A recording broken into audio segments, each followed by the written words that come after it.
Վարչապետ Նիկոլ Փաշինյանը կրկին ակտիվացել է եկեղեցու դեմ արշավում, նա հերթական տեսանյութն է հրապարակել ու կրկին թիրախավորել վեհափառ Հայրապետին ակնարկելով, որ պատրաստվում է մայրաթոր գնալ։ Հովանավանքի մեր աղոթքները կտրիչ Ներսիսյանը պաշտոնական հաղորդագրությամբ համարել է պղծություն։ Պղծությունը դա չէ, այլ այն, որ կաթողիկոսի գահը զբաղեցրած անձը կուսակրոնության ուխտը խախտել եւ երեխա որոշ տեղեկություններով երեխաներ ունի եւ այլն եւ այդպես շարունակ չասեն։ Պղծությունն այն է, որ կտրիչ Ներսիսյանը Հայաստանի հոգեվոր կյանքը տարել է փակուղի եւ ըստ էության կաթողիկոսական գործունեությունը վերածել արտահանումների, ներմուծումների, փողի բաշխման, արքի ու վաճառքի։ Պղծությունն այն է, որ մենք կաթողիկոսի կարգավիճակում ունենք մի մարդ, որը Աստծուն չի հավատում։ Մենք շարունակելու ենք մեր աղոթքները Հովանավանքում, հետո նաև Մայրաթորում։ Այդ սպառնալիքները նոր չէ, այսօր չէ, որ հնչում են եւ վարչապետի եւ նաեւ իշխանական տարբեր ներկայացուցիչների կողմից, որ պիտի կան Մայրաթորում իրենց Մայրաթորը զավթեն կամ նման տարբեր սպառնալիքներ կամ հայտարարություններ անում են։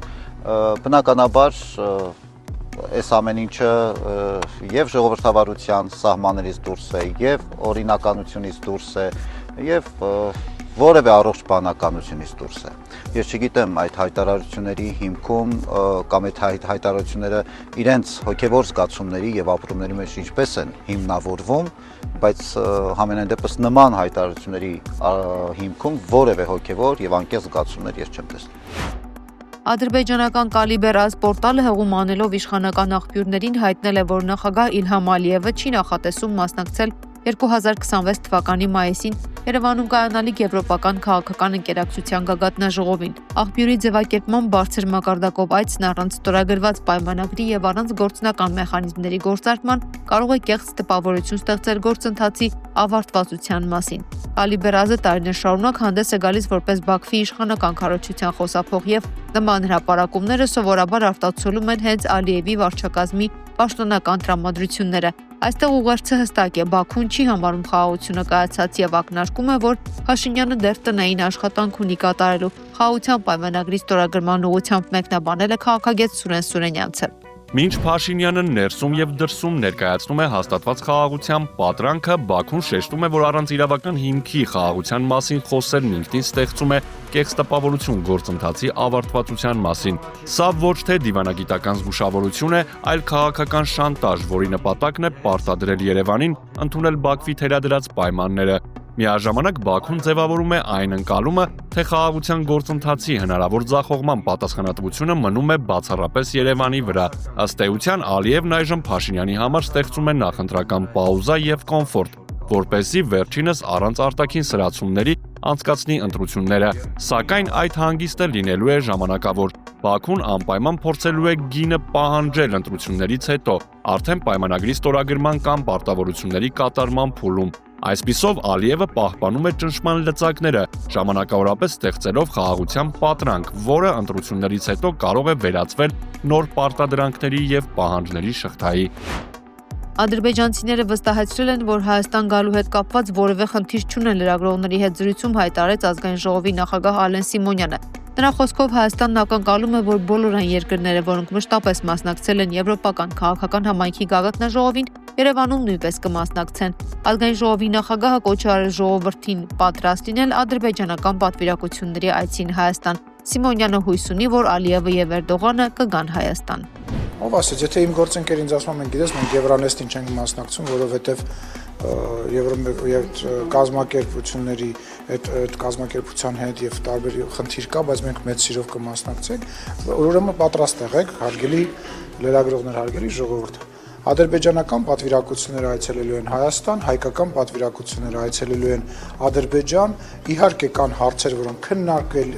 պետք է քննարկվեն, մասնավորապես մեր գերիների պահվող անձանց մասին հարցը, որը որ մեծագույն պրոբլեմա, բայց այնուամենայնիվ շփումները շարունակվելու են եւ մենք այդ շփումները խորացնելու ենք եւ երբ որ ես ասում եմ մենք, ես նկատի ունեմ, որ դա նաեւ Իմ ընկալմամբ, իմ վերջի շփումների հետևանքով իմ ընկալումն է, որ ադրբեջանական կողմը նույն գծի վրա է։ Չգիտեմ, ես չեմ կարծում, որ նման հարց պետք է բարձրանա, մեր պաշտոնյաները նույնպես այցելել են Ադրբեջան եւ էլի պաշտոնյաներ կան, որոնք Հայաստան են այցելել, վերջերս падգամավորներ եկան Հայաստանի Հանրապետություն, այնուամենայնիվ այդ սառույցը պետք է կոտրել, այդ սառույցը կոտրվում է եւ միջպառլամենտական մակարդակով մենք նաեւ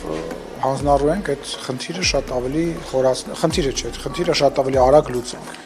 Ազգային ժողովի նախագահը կարծում է, որ խաղաղության պայմանագրի ստորագրման համար պետք է ցանկություն ու կամք ադրբեջանական կողմից։ Սիմոնյանը համաձայն չէ, երբ ասում են, թե Ադրբեջանը նախապայմաններ է առաջ քաշում, ըստ նրա, դա անհանգստություն է։ Դե խոսում ենք, քննարկում ենք։ Դե նախապայման չի, որ դուք ասում եք նախապայման, ես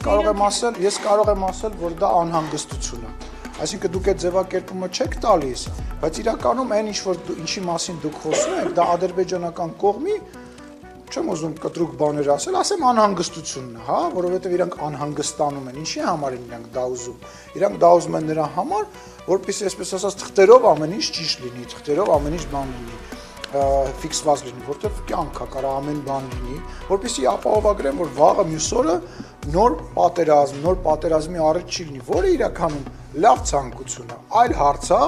որ մենք մեր կողմը համարում է, որ այտենց հարց մեծ հաշվով բարձրացնելը տեղին չի եւ այդ հարցը լուծված է։ Ինչը չենք անելու։ Այդ իրենց անհանգստությունները չեք փարատել։ Լսեք, մենք ակնհայտ է, թե մեզ, թե ադրբեջանական գործընկերներին, թե աշխարհին, թե այն ելույթներին, որոնք ոստեղ հնչում էին, որ Հայաստանը ամեն ինչ արել է, իր ուժերից էլ նույնիսկ վեր արել է, որպես տարածաշրջանում խաղաղություն լինի, եւ տարածաշրջանում խաղաղություն այնուամենայնիվ փխրուն, բայց հաստատվել է այդ խաղաղությունը։ Եվ հիմա մենք պետք է շարունակենք, ինչպես ասվում է, անհանգստությունը, որ ունեն սահմանադրության մասով իշխանությունը չի փարատել։ Շրջան, մենք ամեն ինչ արել ենք եւ ամեն ինչ անելու ենք, որ խաղաղությունը վերջնական պայմանագրի ձևով լինի, բայց դրանից էլ ավել հողի վրա խաղաղություն լինի, որտեղ մենք Վրաստանի հետ օրինակ խաղաղության պայմանագիր չունենք, բայց մենք խաղաղության մեջ ենք իրանց հետ, չէ՞։ Պետք է այդ հարցը մեզ ժամանակապետ, որ Ղարաբաղի բնակիչները ինչ որ պայի, ինչ որ մարդ, որ ուզենա վերադառնա այնտեղ, որ մենք տեսակ անհավանական բան է, գրեթե 2 տարի է մենք իրար վրա այլևս չենք կրակում։ Սենց բան անկախությունից ի վեր չի եղել, հասկանում եք, ժամանակապետ, խնդրում եմ դա հասկացեք։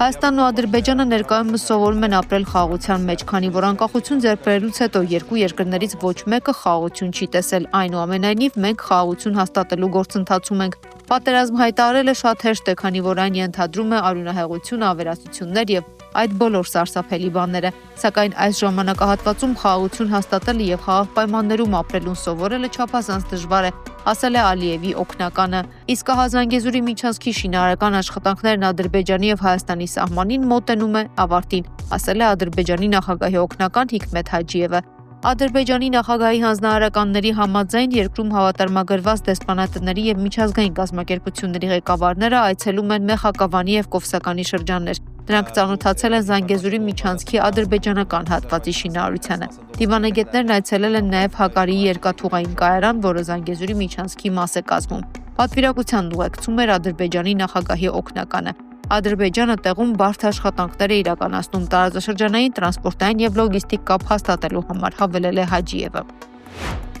Մենք վաղաշաբաթում գնում ենք ընտրություններին 50% + 1 ձայն ստանալու առանց կոալիցիայի համայնքում իշխանություն ստանձնելու, հետևաբար հնարավոր կոալիցիաների սցենարներ չեն քննարկում։ Ազգային ժողովում լրագրողների հետ զրույցում նշեց ՏԿ նախարար Դավիթ Խուդատյանը։ Մենք վաղարշաբաթում պարոն Մեխակյանի գլխավորությամբ գնում ենք ընտրությունները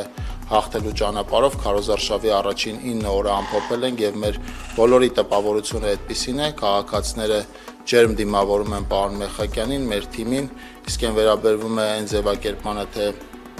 ես ինչ եմ անում կամ մամուլում եղած ձևակերպմանը, որ կաշվից դուրս եմ գալիս, ինձ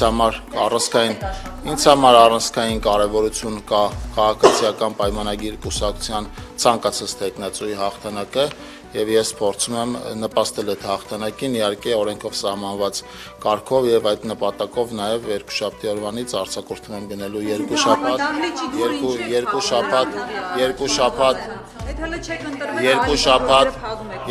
շաբաթ հարգելի գործընկերներ, երկու շաբաթ արձակուրդում եմ գտնվելու, որպեսզի միանամ նաեւ աղարշապատում քարոզարշավ իրականացնող մեր թիմին։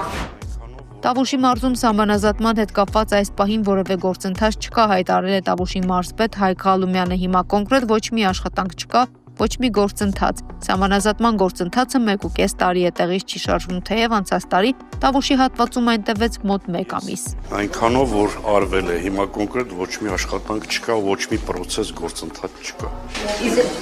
Դե ինչու են անդադ փոխվարչապետերի մակարդակով քննարկումները կազմում, իսկ հնարավոր է որ հիմա այլ մարզերից են։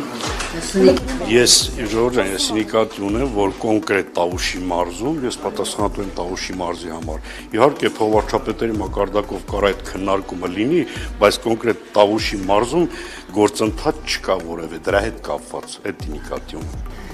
Իսկ առհասարակ տարածքների հետ կապված ինչ տարածքներ են, որի մասին խոսում է, որ մենք ունենք տարածքներ այստեղ, որը Ադրբեջանին է պատկանում եւ այլն։ Սա ձեզ համար ընկալելի է, որ տարածքներին է վերաբերում։ Ոչ, Ժորժան, մինչև սահմանազատման գործընթաց չլինի, դա չի կարող պարզ լինել։ Այսինքն 12-7 կիլոմետր հատվածով որ սահմանազատվել է, այդ ժամանակ է պարզվել, չէ՞, որտեղ են դրվում այդ կետերը։ Այսինքն մինչև սահմանազատում չլինի, չեք կարող ասել։ Չէ, երբ իշխանությունն ասում է, որ կան տարածքներ, որոնք Ադրբեջանին են պատկանում, բայց Հայաստանի վերահսկողության տակ ինչ տարածքների մասին է խոսքը, որովհետև մենք չենք տեսնում Ադրբեջանից նման պահանջ չի եւ միայն Հայաստանի իշխանություններն են այդ մասին խոսում։ Ժորժան, դա լրիվ պարզ երևում է, այդտեղ տենց մեծ գաղտնիք չկա, դուք լավ գիտեք, որ այդ ոսկեպարի հատվածում եւ վերքավերի հատվածում նման տարածքներ ունեն։